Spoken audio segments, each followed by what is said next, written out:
The sacrifice hit in baseball. It's a batted ball that advances a base runner at the expense of a batter being put out. First occurrence, 1878. Dixon's Baseball Dictionary. The sacrifice in baseball fascinates me because it's a trade between a penalty of an out with the benefit of advancing the runner.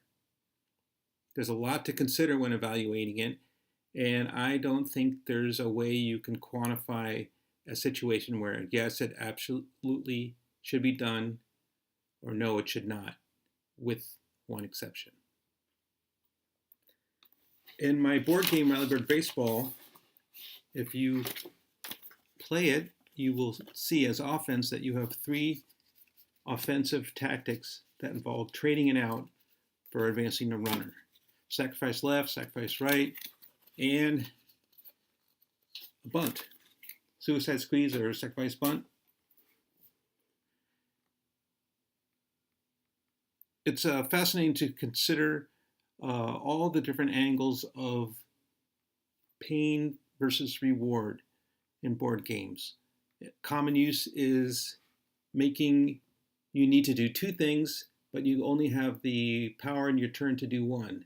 That's one kind of common board game pain that I find an enjoyable predicament to try to solve. Another is risk and reward. I'd say this is more of the risk and reward type. I made a bunch of graphs as I was thinking about this issue to try to figure out what I wanted to say. Let's see what happens. But I can tell you one thing is that when I was thinking about these graphs I made last week in preparation for this, I ended up boiling it down to one shape, which I made for you here. Thought of in the middle of the night, this shape. So this video will explore the different angles of consideration of this baseball sacrifice and where that shape comes from. Now, one thing about statistics, they're very powerful tools, but they only measure what they measure.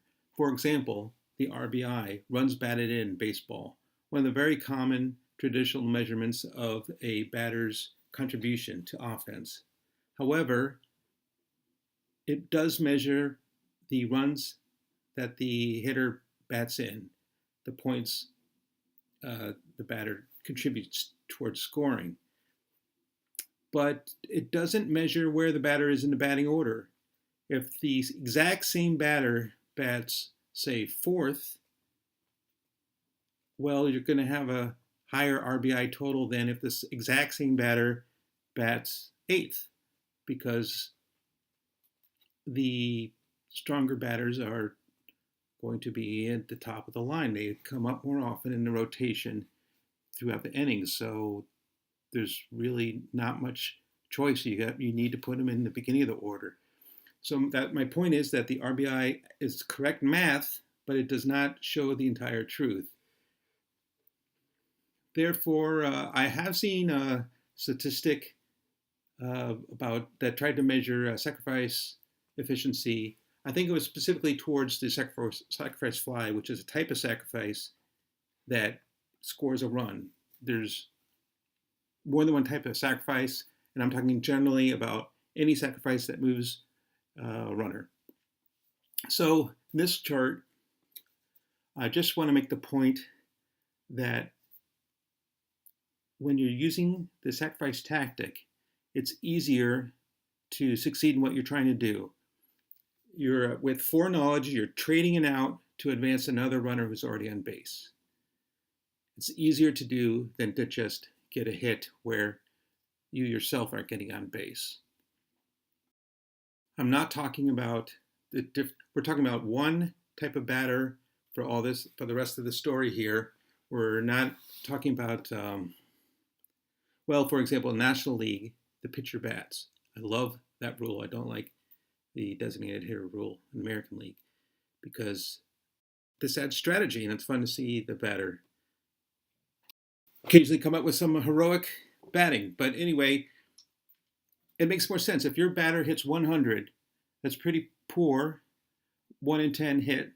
Well, if your batter is in a situation with a runner on base and 0-1 outs, maybe the pitcher can hit a sacrifice at a success rate of 200. So that's a reasonable decision that he can make as coach to have a sacrifice as opposed to a traditional hit.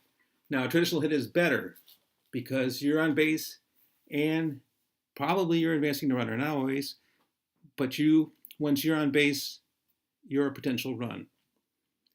It's a better contribution towards offense, but that's assuming you can do it, which is assuming a lot.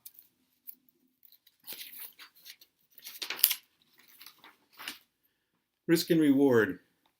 So perhaps you've seen this in the context of investments. The traditional simplified idea is that the more you risk, the greater the reward. That's somewhat idealized presentation of what's going on, but to some extent that's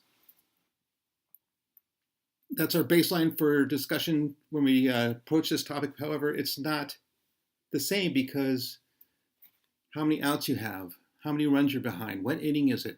There are too many variables to have just one graph of risk and reward. And that's why I have a second graph.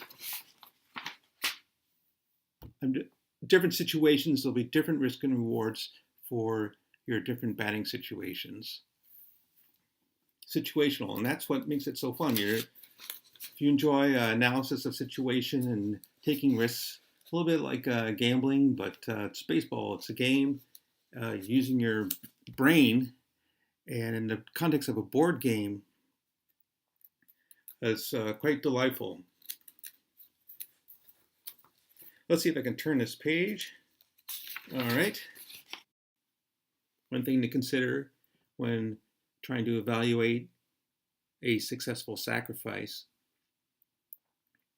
is the cost of the out that you're paying for the benefit. The graph here shows an abstract benefit value on this side and a number of outs. You, of course, can't make a sacrifice when you already have 2 outs or 3 outs, but your sacrifice includes a payment of an out, which gives you either the first or the second.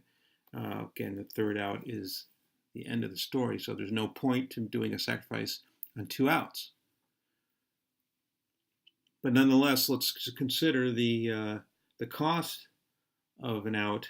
Of course, goes up because at the third out, all that you've gained on base is lost, and you've lost all potential, and you've lost what you've earned with probably a great deal of difficulty. Now, the benefits of advancing the runner decrease as well, I would argue, because the chance of the runner scoring decreases because there's less outs to support the runner's future advancement. There's an additional complication of the second out situation because it eliminates the double play possibility. There's something in baseball known as ground ball pitchers who try to induce certain kind of hit that's easier for the infielders to pick up and throw to each other to get a double play. And this is true in the RallyBird Baseball board game. Certain kind of hits have double play possibilities. So it's something to evaluate when you are making your choice between a sacrifice and a regular hit, because you're not just evaluating sacrifice in itself, you're measuring it in relation to your other choices.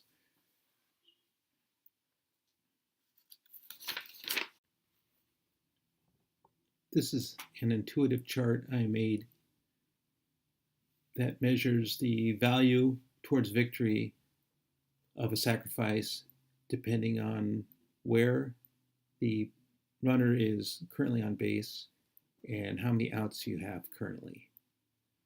It's pretty quickly apparent that a runner on third base coming home for a run is the strongest possible sacrifice value. In fact, it has its own term, not just a sacrifice, but a sacrifice fly. Second base, well, it gets you to third base, so it's a medium value. And runner on first base, moving the runner from first to second in exchange for an out.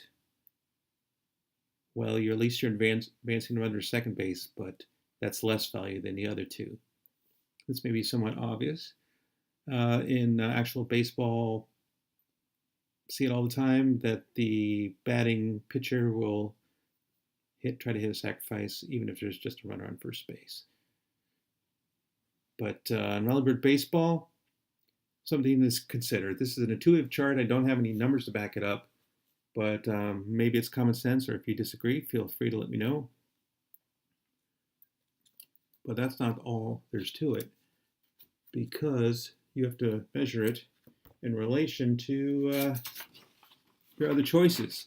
Of a standard hit, it's always better to get a additional runner on base with a standard hit than to just automatically give up one of your precious 3 outs to move the runner. And so if you compare the charts, this one is the same as before, but I depressed the value because I want to emphasize that you are trading a different kind of opportunity, maybe definitely a less likely opportunity for a certainty that includes pain. So if you took the first choice, you might get the pain and no gain, but you might get much better gain.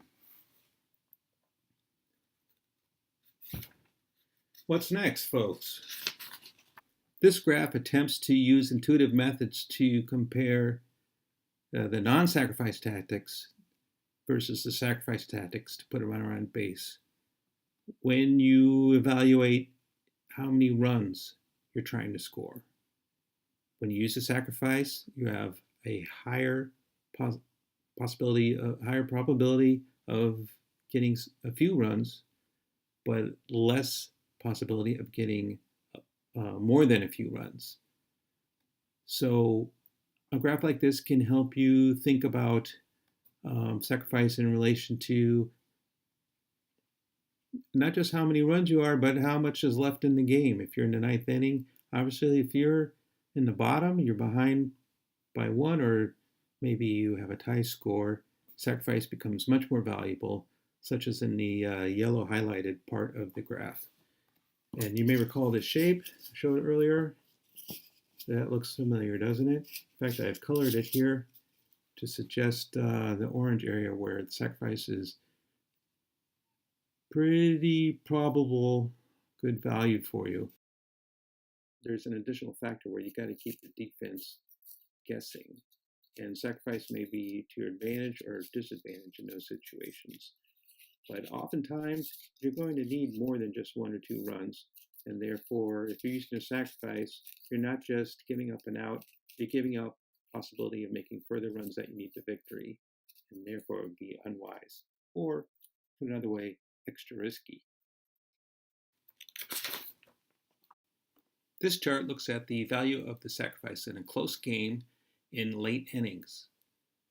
And if you play the RallyBird Baseball board game, I recommend you start in the 7th inning for a 1-hour board game adventure in baseball contest, gripping, tense, meaningful decisions for both offense and defense. And one of those decisions you're going to need to make when you're on offense is whether or not you want to try trading an out to advance the runner. I think this may be obvious, but it increases in the 9th inning if it's a close game. Particularly if you get in a walk-off, I think that's fairly definitive. But you're still giving up an out. You're giving up a certain bad thing. And there's even a possibility of a double play in the RallyBird Baseball version on some of those sacrifice tactics. But you have a pretty good chance of success if you're able to trade an out to advance the runner. But you got to get that runner on third base first, and you got to get the runner on second base before third base, etc. So It's not quite as straightforward as it seems. There's no way around risk and reward, and that makes it engaging, makes you care. You can be rocking back and forth and having a good time. Now, a 1 hour game, seventh, eighth, ninth gives you a good, concise play with a lot of drama, and then you can immediately say, shoot, that didn't work, let's play another one. Now, these charts I made by intuitive method, you know, I don't know how obvious it is, how straightforward, how controversial some of it might be. Please feel free to let me know. And I'm always I enjoy learning very much. So help me out here if I went astray with this intuitive approach. There's a lot of talk about sacrifice, but I haven't seen it talked about in any systematic way. And only the sacrifice fly have I seen a systematic approach to analysis where you're actually moving the runner from third base to home. I think that makes it easier, but I'm curious about, well, what is the value of moving the runner from first base to second? Say you have no outs. Say you need one run to win. Well, I'm trying to make it a difficult decision, and I think that's fun. Good pain that's good. Makes you think, and there's always going to be a risk. There's no sure strategy. You're just trying to keep your opponent guessing and do your best. Thank you so much for your time, and I'll include notes on where to find the board game, and you can also take a look at it on Board Game Geek. Thank you.